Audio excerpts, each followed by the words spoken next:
Olá meus amigos, bem-vindos a todos ao Delta Economics. Para quem ainda não me conhece, meu nome é André Amaral, mas você provavelmente já me conhece, porque hoje o tema do vídeo é a aula 2 do nosso curso de macroeconomia para investidores, que eu elaborei, né, e eu já disponibilizei a aula 1, portanto essa é a continuação da aula 1. Se você ainda não assistiu a aula 1, é fundamental que você assista, para que depois você consiga acompanhar com mais clareza a aula 2. Antes de dar início ao conteúdo mesmo da aula, então eu peço que, caso você ainda não seja inscrito no canal, que você se inscreva no canal para que você fique por dentro, né, e que você não acabe aí não perdendo as próximas aulas, aula 1, 2, 3, 4, 5, e até, claro, o fim do nosso curso de economia. Dependendo do engajamento da galera, da aceitação claro, né, do benefício que vocês vão tendo aí ao longo do tempo para o seu conhecimento próprio, né? A gente pode pensar em outros cursos mais aplicados, né? Então, provavelmente aí, matemática financeira, finanças, né? Ou estatística mesmo, que são assuntos, né? Relacionados aí ao mundo dos investimentos, né? E que certamente é de fundamental importância. Mas, como eu já disse anteriormente, o curso de macroeconomia ele é extremamente importante porque ele é a base para que, se você pretende investir, né, independente daquilo que você for fazer o seu investimento. Falou investimento, o curso de macroeconomia ele é fundamental porque você está inserido, né, em uma dinâmica, né, econômica, sobretudo macroeconômica, que vai impactar no resultado dos seus investimentos, né? Não tem como. Então, é muito importante que você entenda, que você conheça como funciona a economia para que você consiga tomar suas decisões de modo mais assertivo, né? E com menos insegurança. Então, quanto mais segurança você tem, mais fácil. E o objetivo desse curso é justamente isso, te dar essa clareza, né? Esse conhecimento para que você consiga tomar as suas decisões de investimento com mais racionalidade. Então, beleza. O que nós temos aqui, então, pessoal? Bom, nós entendemos, né, da aula 1 e tal, alguns pontos fundamentais, discutimos lá o que era inflação, algumas terminologias, né, o que era uma variável endógena, uma variável exógena, que a gente vai perceber ao longo do curso.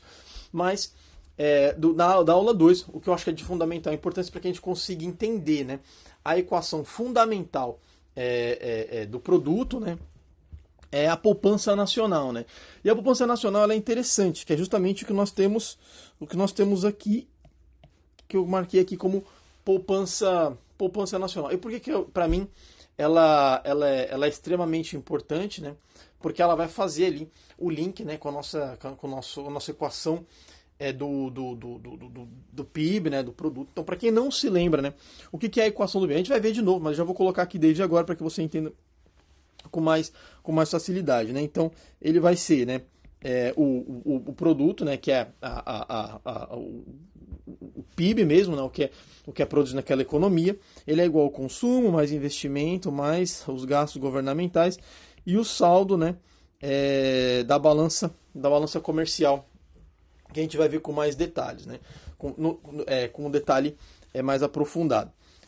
E a poupança nacional ela é importante porque ela tem relação com outras variáveis da economia, né, que vai ser fundamental para que você consiga entender todo o resto da aula. Então essas variáveis são, aí no caso que eu já mencionei, a própria balança comercial, o nosso equilíbrio fiscal, que ele vai estar justamente, eu vou até mudar de cor aqui, né, nesse G, ele é o nosso equilíbrio fiscal, e eu vou fazer o link porque que ele é importante agora para você que é investidor.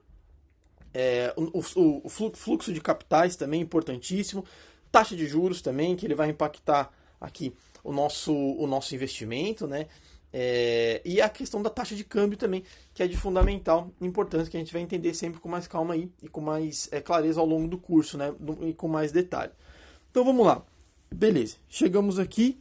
O que é então, no caso, a nossa poupança nacional? O que seria isso aqui então? Opa! O que seria então aqui, no caso, a nossa poupança nacional? Bom, então vamos lá. Se a gente entender aqui, ó, se Y é a produção doméstica total, ou seja, se o Y, né, é a produção doméstica total, esse importação de bens e serviços, que nós vamos entender também como, no caso aí seria imports, né, que seria a importação mesmo, que eu coloquei ele como IMP, que é o que é usual, né, aqui no inglês. Então temos que o total de bens e serviços disponíveis na economia é a somatória, na verdade, tudo aquilo que é produzido naquela economia, mais aquilo que vem de fora, que fica disponível para os agentes econômicos. Então, nesse caso, a gente vai entender como o que é produzido, né, que é o Y, mais o que é importado, o que vem de fora. Então, nós vamos entender a partir de agora que o produto, né, o total daquilo que está disponível na economia, é o que é produzido, mais aquilo que é importado pelos agentes econômicos, né? E esse total, ele é igual à soma do consumo privado e o consumo privado. Se você lembra na equação, nós chamamos aqui de C, certo? Então eu vou chamar aqui de C, que no caso, no inglês, significa consumption. Então, investimento de capital, tá? Isso aqui é importante, a gente vai esclarecer daqui a pouco. Então você vai lembrar aqui, logo no comecinho eu desenhei a equação lá do produto, né? Então, o I, ele significa investimento de capital. O que é esse investimento de capital? Investimento produtivo, né? Então, compra de maquinário, né? Compra de uma nova fábrica e compra de um novo veículo para a empresa. Isso é investimento direto, que a gente chama, né? Então, aquilo que gera, de fato, produção para o país, né? Temos também os gastos do governo, né? Que nós vamos entender como government expenses, né? Então seriam os gastos governamentais, e as exportações. No caso aqui, ele vai ser depois, né, o resultado ali das importações menos exportações, e que vai dar ali pra gente o nosso saldo da balança comercial. Então a gente pode simplificar isso com aquela equaçãozinha que eu desenhei logo no começo da aula, e a gente vai simplificar isso de modo que tudo aquilo que está disponível na economia, né, tudo aquilo que é produzido, ele é função do quê? Do nosso consumo, do nosso investimento, dos nossos gastos do governo, certo? E da nossa balança comercial. Então, é basicamente isso que nós temos. Agora, o importante aqui, a gente discutiu, o consumo é o consumo privado, certo? Nós já percebemos. E nós temos aqui algo muito importante, que é o investimento, né? O que seria esse investimento, então? Foi o que eu já disse, é um investimento direto, né? Investimento ali das empresas, né? Em maquinário, tudo aquilo que gera, de fato, produção, o que é diferente das aplicações financeiras. Então, aqui no canal, geralmente, a gente trata o investimento, na maioria das vezes, como aplicação financeira. Mas aqui no mundo da macroeconomia, a gente vai entender isso um pouquinho diferente, e é importante que você consiga diferenciar isso agora, porque senão você vai se confundir sempre que a gente der um passo à frente. Então, tudo aquilo que a gente entende no nosso canal por investimento, quando a gente discute ali os títulos públicos ou ações, né, o mundo de renda fixa ou até derivativos e tal, tudo isso vai entrar num conceito que a gente chama em economia de poupança, tá? Que na verdade, no inglês, se você for ler um livro sobre macroeconomia e tudo, a gente vai chamar de savings, certo? Então, é isso que a gente vai entender, tá? E o investimento é investimento direto, como eu já expliquei. Então é bom que você entenda essa diferença agora para você não se enrolar quando a gente for avançando, à medida que a gente vai avançando no nosso curso. E esse investimento, como a gente já sabe, ele é impactado pela taxa de juros. E é muito simples você entender isso agora. E com o exemplo mais prático, fica cada vez mais viável. Então, a gente pode pensar na questão do trade-off. E aí já é importante que eu traga um termo que você vai encontrar muito nos livros de economia, né? O que seria o trade-off? O trade-off é basicamente aquilo que você abre mão em detrimento de outra coisa, né? Então, por exemplo, no caso, imagina a situação do Brasil no momento, né? Então o Banco Central acabou de anunciar que vai manter a taxa de juros a 13,75, que é uma taxa de juros relativamente alta, sendo que a inflação projetada não vai passar de 6%. Então nós temos uma taxa de juros relativamente alta. O Banco Central está sendo um pouco mais conservador, porque ainda não sabe quais serão os passos do governo eleito, né? Então, para que a inflação mantenha-se no controle, o Banco Central opta por ser um pouco mais conservador e manter a taxa de juros mais alta. O que significa na prática? Você imagina se você for um empresário, se você fosse um empresário, você é dono de uma fábrica, e você estuda a possibilidade de ampliação, de comprar mais alguns maquinários para sua fábrica, ou até mesmo na contratação de pessoal, certo? E você faz o seu cálculo, você faz o seu investment appraisal, e você percebe que ao longo do ano, por exemplo, todo aquele investimento que você fez, ele vai te dar uma rentabilidade de 4%, vamos colocar dessa forma, certo? Então você percebeu que você vai ter um ganho de 4% ao longo após o seu investimento. E você vai parar e vai pensar assim, bom, então vamos supor, se o meu investimento, no caso, fosse, sei lá, 1 milhão de reais, né, ou 100 mil, ou 10 mil, tanto faz, eu teria um ganho de 4%. Só que, se eu comprasse, de repente, um título público, um título pré-fixado, que me pagasse cerca de, sei lá, de 12%, certo? Eu descontaria a inflação e eu teria um ganho real acima, né, claro, dos meus 4% que eu teria se eu tivesse feito a compra dessa máquina. E justamente por isso que a taxa de juros ela é muito importante na questão do investimento.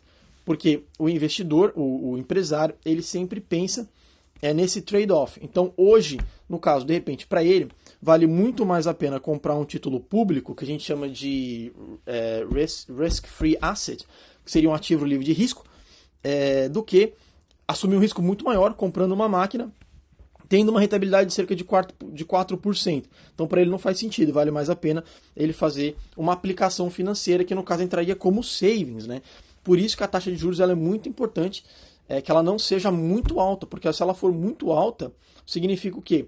Que ao longo do tempo você vai diminuir a renda das pessoas, que você vai ter menos emprego, dado que o investimento ficou mais caro, você vai ter mais concentração de renda, porque esse empresário, em vez de gerar emprego, ele acaba acumulando riqueza, né? Porque o dinheiro que ele teria disponível ele acaba aplicando. Não só isso, se ele não tivesse o dinheiro também, e se ele precisasse de um empréstimo, então logo ele teria um custo mais alto. O empréstimo dele ficaria mais caro. Por quê? Porque é com uma taxa de juros a 12%, então a taxa praticada pelos bancos chegaria a 15%, 16%, 17% talvez. Então para ele já ficaria desvantajoso. Ou seja, deixando de fazer o investimento, ele deixa de gerar emprego, deixando de gerar emprego, ele deixa de gerar renda, e deixando de gerar renda, ele deixa de gerar consumo privado. Então, isso é uma coisa vai levando a outra. E aí você tem a receita perfeita aí para uma crise econômica. Então, por isso que a taxa de juros ela tem uma relação importante com a taxa de investimento.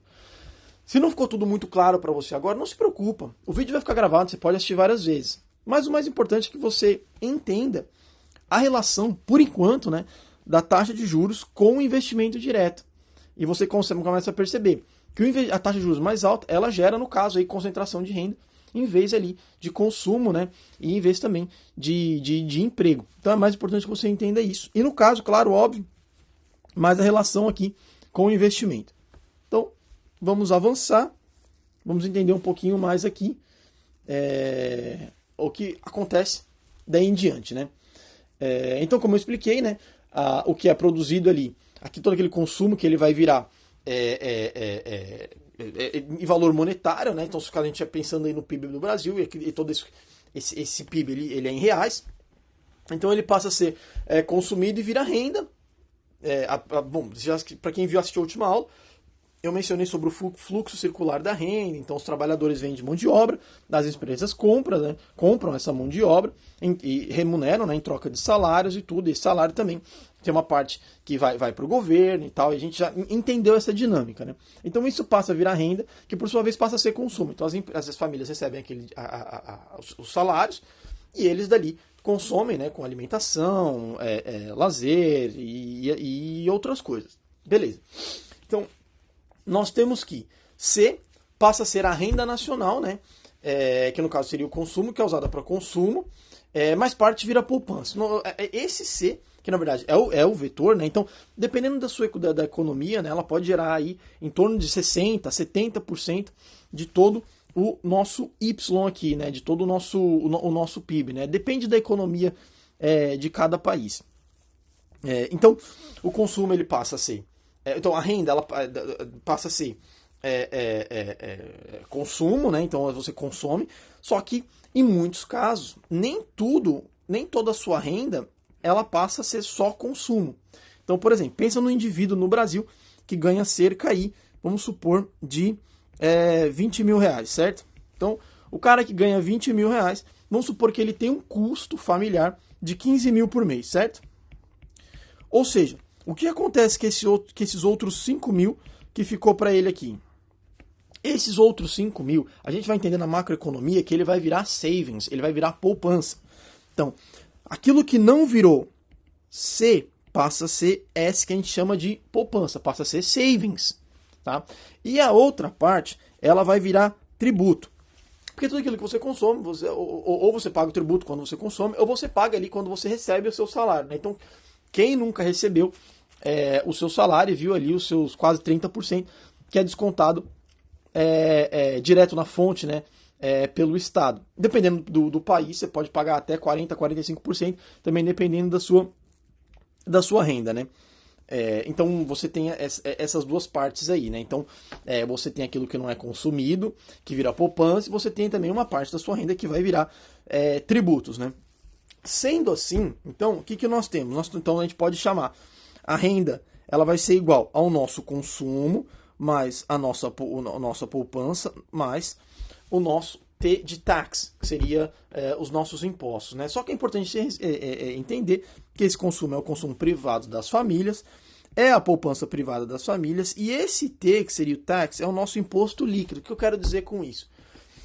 Existe um conceito interessante, né? Então, você tem o governo, ele arrecada aquilo que ele tem como tributo, só que você tem também as transferências, né, recebidas das famílias. O que seriam essas transferências? Bom, seriam esses auxílios, o auxílio emergencial é uma transferência recebida, ou até a questão do Bolsa Família também é uma transferência recebida, né? Então é aquilo que o governo te oferece de volta, né? Então por isso que eu tenho aqui o imposto líquido, que é o resultado, que é o que é arrecadado, a diferença do que é arrecadado e aquilo que é distribuído, né? É retornado para o Estado. E muito é discutido, sobretudo no Brasil, se aquilo que é retornado, né, pro cidadão é equivalente àquilo que é descontado, né? Então muita gente discute, bom, a gente paga demais, recebe muito pouco, né? Essa é a questão. Se você pensar em alguns países, por exemplo, aqui na Inglaterra, eu entendo que eu pago bastante imposto, né? Realmente é muito alto, mas eu tenho um retorno com um pouco mais de qualidade. Talvez não tanto quanto na Suíça ou na Suécia, né? Nos países, principalmente nos países escandinavos, mas existe de fato um retorno um pouco melhor, pelo menos ao meu entender, do que países em desenvolvimento, sobretudo o Brasil. Beleza, então, se nós juntarmos as duas equações, certo? Então a gente vai ter toda aquilo que é produzido, né, disponível e distribuído, e a renda dividida entre consumo nacional, que foi o que eu já mencionei aqui, a poupança e impostos, né? Então no caso seria o consumo privado ali. Então, logo, se eu fizer a junção dessas duas equações, então eu tenho consumo, mais investimento, mais gastos governamentais, mais o meu saldo aqui da minha balança comercial, que é importação menos exportação, mais que é igual ao meu consumo, né, a minha poupança, mais o meu tax, seria os meus impostos, né? Simplificando ainda mais, o que nós temos? Nós temos, então, de fato, a poupança nacional. E quando você olha aqui a poupança nacional, da maneira mais simplificada, eu tenho o quê? O saldo do meu fiscal, que é gastos menos gastos governamentais menos aquilo que eu arrecadei, como Estado, eu digo, né? Ele vai ser igual à minha poupança menos o meu investimento, que é igual, que soma, na verdade, né? A minha importação menos a minha exportação, certo? De um lado, do lado esquerdo da equação, o que eu tenho? Eu tenho o meu saldo fiscal, esse é o meu saldo fiscal. Do lado direito, eu vou ter o quê? O saldo da minha conta corrente. O saldo da minha conta corrente, tá? E assim, quando você olha, a primeira coisa que você se pergunta, fala, bom, mas existe uma relação entre elas? Será que um causa o outro? E se houver um déficit fiscal, como isso é financiado? Aí entra num ponto interessante, né? Então, quando eu digo o saldo aqui da conta corrente, nada mais é do que a minha balança comercial. Ou seja, se eu tiver, então, os meus gastos governamentais, se os meus gastos governamentais for maior do que minha arrecadação, então, na verdade, eu tenho um saldo fiscal negativo.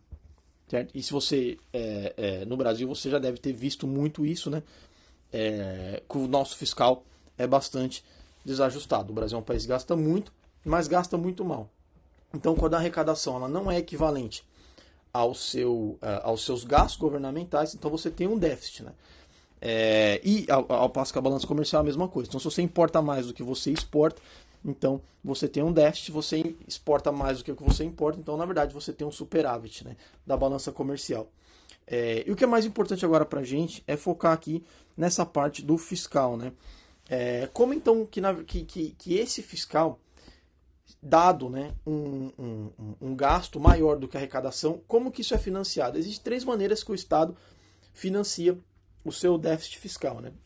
O primeiro deles, que nós vamos ver aqui, é o empréstimo doméstico, né? Empréstimo ali que pode vir do exterior também, mas ele é principalmente feito através do open market, né? Da compra, no caso, da venda dos títulos públicos, né? Então o Estado ele pega a diferença ali daquilo que ele não conseguiu arrecadar, né?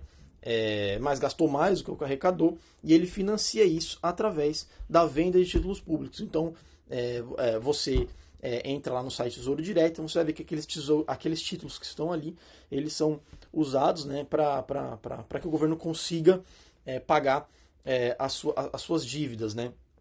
Então, esse é a principal maneira de financiamento dessa dívida do Estado, né? E você tem uma outra opção, que seria a monetização da dívida, né? Que isso nada mais é do que a impressão monetária. Hoje em dia não é necessariamente assim, a impressão mesmo de papel moeda, mas a criação ali no crédito, né? Que no final das contas vai acabar dando a mesma coisa, né?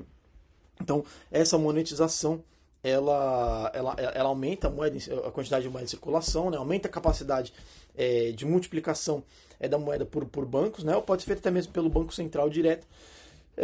E isso causa, né, um processo inflacionário, né? E você tem a terceira opção também, que aí eu só vou mencionar, mas a gente não vai discutir, porque vamos partir do pressuposto que a gente vai discutir economias razoavelmente estáveis, né? Que seria, no caso aqui, a questão do calote, né? Então seria o não reconhecimento da dívida, né? Como já aconteceu na Argentina, na própria União Soviética também, em outros países também.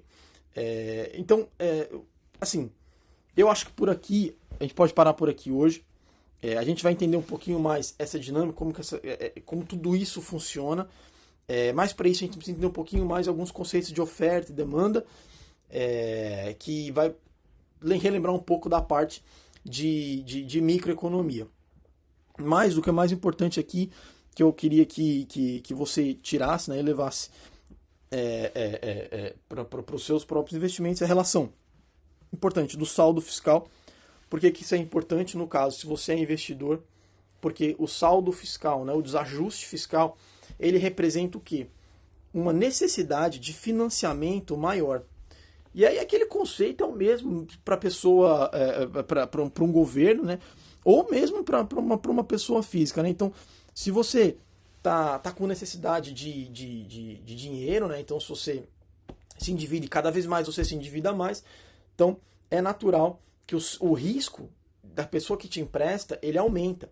Então, se o risco, nesse caso, ele aumenta, é natural que o seu prêmio tenha que ser maior, porque entra naquele racional de risco versus retorno, né? Quanto maior for o seu risco, maior tem que ser o seu retorno. Só que para que o seu retorno seja maior, então é preciso que a nossa taxa de juros ela aumente. E aí volta para aquele conceito que a gente discutiu logo aqui na equação acima, né? Que eu vou até voltar para a gente entender. Então, se a nossa taxa de juros ela aumenta, significa o quê? Significa que a nossa taxa de investimento tende a diminuir. Investimento, que eu digo investimento direto. E é por isso que muitas vezes, quando a gente percebe que um determinado estado, um determinado país, ele tem o seu desajuste fiscal, né? E você acaba tendo uma política monetária muito mais agressiva, né? Porque a política monetária nada mais é do que o reflexo da sua política fiscal. Então, quando a sua política fiscal ela é desajustada, ou seja, o governo ele gasta muito mais do que ele arrecada, há a necessidade de você emitir mais títulos, mas também com prêmio de risco maior. E se esse prêmio de risco é maior, significa que a sua taxa de juros ela é maior, significa que a sua taxa de investimento provavelmente vai ser menor, porque você encareceu o seu crédito e você também deixou mais atrativo os seus títulos públicos. Então, quem tem dinheiro tende a acumular e quem não tem acaba não optando pelo seu investimento, porque o risco dele ficou muito maior, dado que o custo do crédito aumentou demais. Então, se o empresário ele não investe, então ele não gera emprego. Se ele não gera emprego, ele também não gera renda. Então, se ele não gera emprego, ele não gera renda, que também não gera consumo, e nós temos aqui o cenário perfeito para uma recessão econômica. Então, por hoje, era tudo que eu queria que você conseguisse, entendesse essa relação. Bom, espero que você tenha gostado da nossa aula 2 de economia.